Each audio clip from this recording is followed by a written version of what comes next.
இன்றே டவுன்லோட் செய்து உங்கள் ஃபேவரட் ஷோக்களை என்ஜாய் பண்ணுங்க. கதிர் எந்த தப்பும் பண்ணல. அவன் செய்யாத தப்புக்கு அவன் ஒரு பிரச்சனையில மாட்டிக்கிட்டான். அப்படி என்ன பிரச்சனை இவனுக்கு? அது வந்து துபாயில இருந்து சரவணன் கொடுத்து விட்ட மெடிசன் இருக்கு.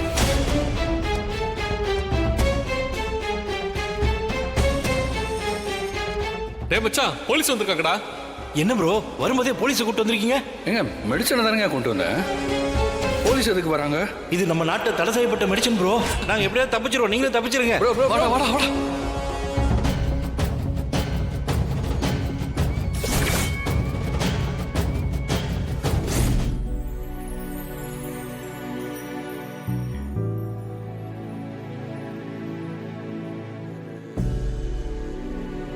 தப்பு பண்ணலேனா போலீஸ்க்கு பயந்து இவன் ஏன் ஓடி ஒளியணும்? எதுக்கு தலைமறைவா இருக்கணும்? உழைப்புக்காக துபாய்க்கு வேலைக்கு போனவங்க யாராவது 2 மாசத்துல திரும்பி வருவாங்களா? இவன் போன வேகத்திலே திரும்பி வந்திருக்கான். அப்பவே சந்தேகப்பட்ட. இதுக்கப்புறமா இவனுக்கு இந்த வீட்டுல இடம் கிடையாது. நான் இவனை மன்னிக்கவே மாட்டேன். என்னால இவனை ஏத்துக்கவே முடியாது. போடா வெளியே.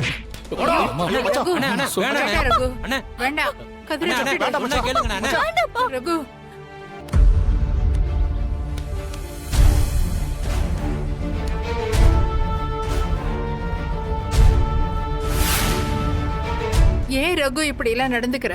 கொஞ்சம் பொறுமையா இருக்க மாட்டியா? அதான் கதிர் தப்பு பண்ணலன்னு தானே சொல்றாள்ல, அதுக்குள்ள நீ ஏன் இப்ப இவ்ளோ அவசரப்படுற? இருங்க மச்சான், அதான் மாயாவும் சீனும் வந்துட்டாங்கல்ல, என்ன ஏதுன்னு விசாரிப்போம்.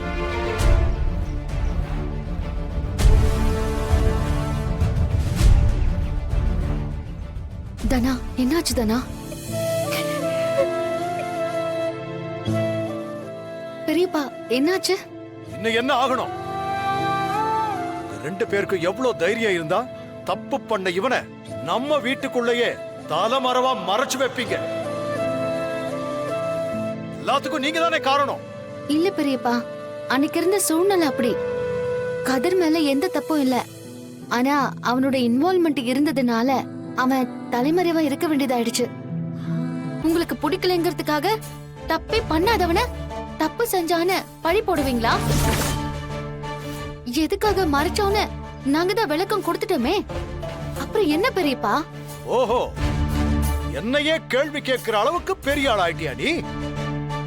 நான் ஒரு முடிவெடுத்தா அது எடுத்ததுதான். உங்களை கேள்வி கேட்கணுங்கிறது என் நோக்கம் இல்ல பெரியப்பா. ஆனா நியாயத்தை சொல்ல வேண்டியது என்னோட கடமை தானே.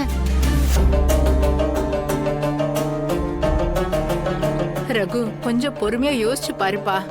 கதிர் தப்பு பண்ணலன்னு மாயாவும் சீனுவும் இவ்வளவு தூரம் சொல்றாங்கல்ல, நம்ம தானே புள்ளத்தாச்சியா இருக்காப்பா. அவ மனசு சங்கடப்படக்கூடாது. தயவு செஞ்சு இத பெருசுப்படுத்தாதப்பா. நீ உள்ள போப்பா, நான் பாத்துக்கிறேன். இல்ல பாட்டி, அப்பா இவ்ளோ பிடிவாதமா இருக்கிறப்ப நானும் என் புருஷனும் இங்க இருந்து ஏன் அசிங்கப்படணும்? நாங்க போறோம். ஏண்டி நீ அவசரப்படுற? அதான் நான் பேசிட்டு இருக்கேன்ல. ஏதோ பண்ணிக்கங்க, இதெல்லாம் எனக்கு சரியா படல. ஓ, எல்லாம் இவளோட வேலை தானா? நினைச்சேன். டேய், நீ வேற திரும்ப ஆரம்பிக்காத. பெரியவனை இப்பதான் சமாதானப்படுத்தி பேசி அனுப்பியிருக்கேன். மறுபடியும் நீ ஏதோ பிரச்சனை ஆரம்பிக்காத. நான் மட்டும் சொல்லனா இன்னமும் அவன் உள்ளதான் இருந்திருப்பான். நடந்த விஷயத்த அப்படியே மறைச்சிருப்பாங்க. அவங்க பண்ற திருட்டுத்தனத்தை தெரிஞ்சுக்கிட்டு நம்ம அப்படியே அமைதியா இருக்கணுமா அத்தை? அப்படியெல்லாம் என்னால இருக்க முடியாது. ஏமா பார்வதி, போடி உள்ள. என்ன பேச்சு பேசிட்டு போறான்னு கேட்டீங்களா மாமா? நீங்க கோவப்படாதீங்க. பாத்தீங்களாமா எப்படி பேசுறான்னு பாத்தீங்களா? இவ கூட போய் என்ன சேர்ந்து வாழ சொல்றீங்க? இப்படி கெட்டெண்ணம் முடிச்சவ கூட எப்படிமா வாழ முடியும்? எல்லாம் என் தலை எழுத்து. சரி வாங்க வாங்க. ஐயோ கடவுளே, இவளுக்கு எப்பதான் நல்ல புத்தியை கொடுக்க போறியே தெரியல. பெரியப்பா பெருமைப்படுற மாதிரி வாழ்க்கையில முன்னேறி ஒரு நல்ல இடத்துக்கு வா. இதெல்லாம் செய்யாம நீ இந்த வீட்டை விட்டு போகணும்னு நினைச்சா அதனால எந்த ஒரு பிரச்சனையும் சால்வ் ஆகாது கதிர். என்னடா யோசிச்சுட்டு இருக்க? மாயாவும் சீனு மாமாவும் சொல்றது எனக்கு சரின்னு தான் தோணுது. நாம இங்கே இருந்தாதான் அடிக்கடி அப்பாவை பாக்குறப்போ நமக்குள்ள இருக்கிற இடைவெளி குறைஞ்சு நம்ம மேல அவருக்கு அன்பு வந்துரும். அதனால இங்க இருந்து போகணும்னு மட்டும் நினைக்காத. இந்த பிரச்சனையில அன்னைக்கு ஃபோன் ஆஃப் பண்ணி வச்சது தான். இது வரைக்கும் ஆஃபீஸ்க்கும் எந்த தகவலும் சொல்லலை. அவங்க கால் பண்ணியிருந்தாலும் ஃபோன் ஸ்விட்ச் ஆஃப்ல இருக்கிறதுனால அவங்களால ரீச் பண்ணியிருக்க முடியாது. நான் போய் ஃபோன் ஆன் பண்ணிட்டு வந்துடுறேன்.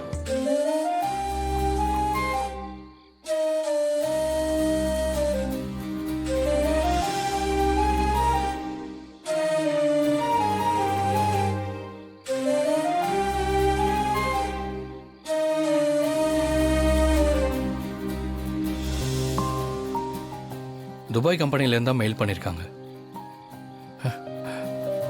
என்னோட சம்பளம் 3000 தினார்னு ஃபிக்ஸ் பண்ணியிருக்காங்க. ஏறக்குறைய எப்படி பார்த்தாலும் 80,000 சொச்சம் வருது. அருமையான வேலை. அப்பாயின்மெண்ட் ஆர்டர் கூட அனுப்பிட்டாங்க. 4 நாளைக்கு முன்னாடியே ஜாயின் பண்ணியிருக்கணும். அதனால நாளைக்கே போய் ஜாயின் பண்ணிடுறேன். பாரு, எல்லாமே நல்லதே நடக்குது. இனிமே உனக்கு நல்ல நேரம் தான். நீ எதை பத்தியும் கவலைப்படாத. நாளைக்கு பெரியம்மா கூட ஊர்ல இருந்து வந்துருவாங்க. பெரியப்பா பெரியம்மான்னு 2 பேருக்கிட்டையும் ஆசீர்வாதம் வாங்கிட்டு டியூட்டில ஜாயின் பண்ண. சொல்லுங்க சார், ஐம் கதிர். உங்களோட ஹெட் ஆஃபீஸ் துபாயில் இருக்குல்ல, அங்கே தான் நான் ஒர்க் பண்ணேன். இந்த பிரான்ச்சுக்கு என்ன மேனேஜராக ப்ரமோட் பண்ணி ட்ரான்ஸ்ஃபர் கொடுத்துருக்காங்க. அப்பாயின்மெண்ட் லெட்டர் கூட இருக்குது சார். டியூட்டியில் ஜாயின் பண்ண தான் வந்தேன். உங்களை என்னைக்கு ஜாயின் பண்ண சொல்லி டேட் கொடுத்தாங்க? 4 days முன்னாடி சார். அப்புறம் அவங்க சொன்ன டேட்ல ஜாயின் பண்ணாம சாவகாசமா இன்னைக்கு வந்திருக்கீங்க? இல்லை சார், நடுவில் ஒரு பிரச்சனை ஆயிடுச்சு. பிரச்சனைனா இன்ஃபார்ம் பண்ண மாட்டீங்களா? மேனேஜ்மெண்ட் சொன்ன டேட்டுக்கு வராம நீங்க நினைச்ச டேட்டுக்கு வந்துட்டு எங்களை வந்து கேள்வி கேட்குறீங்க. ஹெட் ஆஃபீஸ்ல இருந்து உங்களுக்கு ஃபோன் பண்ணி ட்ரை பண்ணியிருக்காங்க. உங்க ஃபோன் சுவிட்ச் ஆஃப்ல இருந்திருக்கு. உங்க சைட்ல இருந்து ரெஸ்பான்சிபிள் இல்லாதனால ஹெட் ஆஃபீஸ்ல இருந்து என்ன மேனேஜரா இங்க டிரான்ஸ்ஃபர் பண்ணியிருக்காங்க. நான் தான் இந்த ஆஃபீஸ்க்கு மேனேஜரா ஜாயின் பண்ணியிருக்கேன். என்ன மகேஷ்? சார், இவர் கதிர். இந்த பிரான்ச்சை பார்த்துக்க இவரை தான் துபாயில இருந்து டிரான்ஸ்ஃபர் பண்ணி அனுப்புனாங்க. அந்த பர்டிகுலர் டேட்ல ஜாயின் பண்ணாம இன்னைக்கு ஜாயின் பண்ண வந்திருக்காரு. உங்களை பத்தி சொன்னாங்க. சாதாரண வேலையில இருந்த உங்களுக்கு ப்ரமோஷன் கொடுத்து சொந்த ஊருக்கு அனுப்பி வச்சா நீங்க அதை ரெஸ்பாண்ட் பண்ணல. அப்புறம் எதுக்காக இப்ப வந்திருக்கீங்க? சார், நான் ஒரு பிரச்சனையில் மாட்டிக்கிட்டேன் சார்.